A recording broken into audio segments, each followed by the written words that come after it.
हेल' लोगोफोर, बे समाव नोंथांमोनजों माखासे खौरांफोर शेयार खालामनो नागिरदों। दा बे बेलायाव नोंथांमोनहा मा दं जोबजासिम नायलांबा नुनो मोननाय जागोन। दा फैदो फार्स्टआव नुनो मोननाय जागोन बावैसो दाजानाय जथाय सरकार आरो प्रमद बर'नि दैदेननाय बिटिसि सरकारनि सायाव गोजौ बिजिरसालिनिफ्राय गाग्लोबनाय।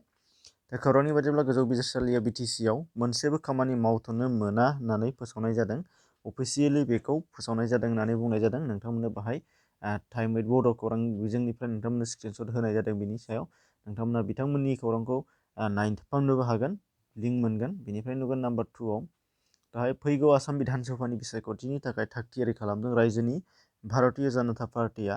आरो खौरांनि बायदिब्ला फैगौ आसाम बिधान सभानि बिसायख'थियाव बिजेपि आरो इउपिपिएलआ जथायै बिसायख'थि गेलेगोन होनदों।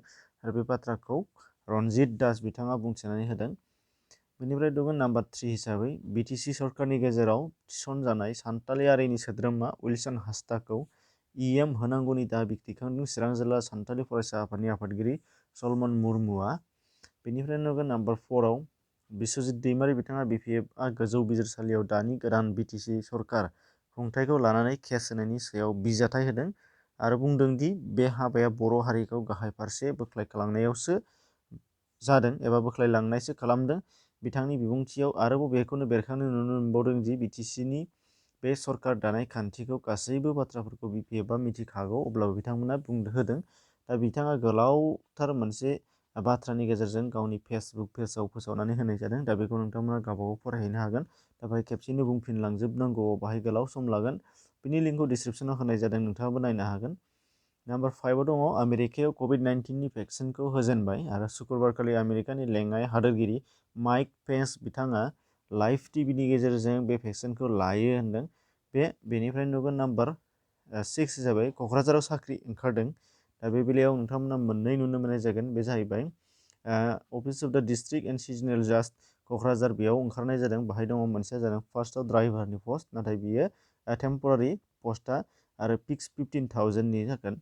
आरो बिनि एप्लाइआ अफिसाव थांनानै हैनांगोन होननाय जादों आरो बेखौ स्टेन्डार्ड फर्मावनो बानायनानै होनाय जागोन। आरो स्टेन्डार्ड फर्म होनोब्ला नोंथांमोना स्टेन्डार्ड फर्म बायोबा बाहाय गासै मा नांगौ बेखौ मोनगोन आरो बेयाव सेल्फ एटेस्टेड होनांगोन होनदों। आरो बिनिफ्राय बेखौ बे डिस्ट्रिक्ट सिजनेल जाज क'क्राझाराव बाहाय नोंथांमोना साबमिट खालामनो नांगोन होनदों। आरो बिनि लास्ट डेटआ 21 जानुवारि 2021।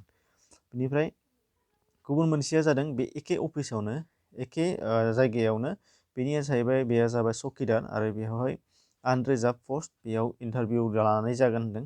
दा बेखौबो नुनो मोननाय जागोन। बेयाव पे स्केला 12,000निफ्राय 37,000 प्लास जानानै दङ।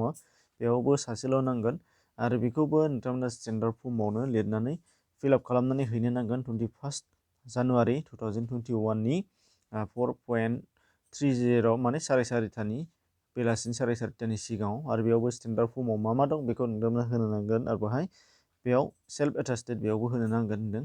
दा बे मोननै एडभार्टाइजमेन्ट ओंखारदों। दा बेखिनि एसेनोसै, गोजोन्थों।